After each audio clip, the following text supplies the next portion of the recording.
好多中小企咧都有呢個痛點嘅，就係咩咧？喺度燒錢啊，因為佢唔知道自己嗰個宣傳咧嗰個方針係點樣，咁咧就唔可以捉到啲客。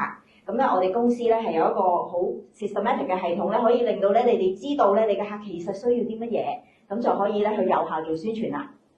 咁咧大家都知道咧，其中一個免費流量嘅地方喺邊度？係 Google 喎，乜嘢大家都會用。知唔知道咧？80%嘅人買嘢之前會搜尋，而70%嘅人係睇紅色定綠色啊？綠色係啦，綠色就係自然搜尋結果啦。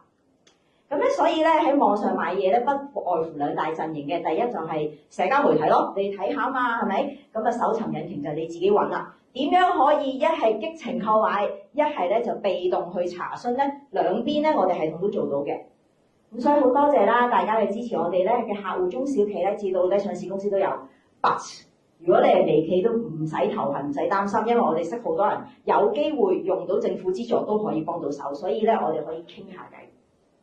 好啦，咁我哋個系統主要係4方面嘅，比較出名咧就係 Google 啦，可以上到關鍵字嘅排名啦。咁第二就係內容寫作啦，即係話網站或者 Facebook 裏邊嘅內容啦，相片字咁樣嘅意思。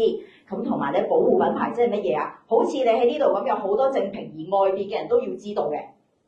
好啦，我哋嘅團隊啦，香港、美國、歐洲都有嘅，咁咧就超過10年嘅經驗啦，比較係踏實做事嘅 culture 嚟嘅。咁啊，日常工作嘅情況啦，我哋都好認真咁咧圍埋咧去同客人咧去傾下，究竟點樣可以去做咧？點樣優化咧？咁我哋成個 team 會幫手嘅。咁啊，我哋有自己嘅私人嘅 AI 系統啦，同埋公開都會用喎。咁外邊有啲 marketing 公司就話：喂，我都係用 AI 喎，其實佢用 ChatGPT 嘅啫，所以你要問下佢啦。咁咧，我哋咧係都有我哋私人系統，人加埋 AI 咧係最高效。好啦，咁所以簡單咧，呢個表咧可以影低佢。咁咧，我哋咧可以做到嘅關鍵字咧，唔單止係幾十隻，係幾千隻啊！咁你一度係咁加上去，因為嗰個 AI 咧，佢實時幫你去揾嗰啲字，然後咧我哋一齊去做好個優化嘅。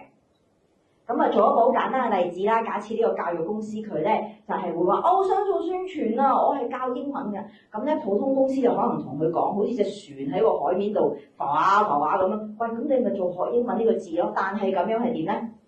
點樣啊？因為個個都諗到啦。咁所以競爭性比較大，可能個效益咧比較低。咁我哋咧就有一個精準嘅潛艇咧，下面潛晒啲字出嚟喎。譬如佢哋想用 PPT 學，想睇片學，佢想上堂學，佢打好多嘢噶嘛。咁所以呢啲人咧，佢全部都係有機會會幫襯嘅。咁我哋就去優化，去揾出嚟啦。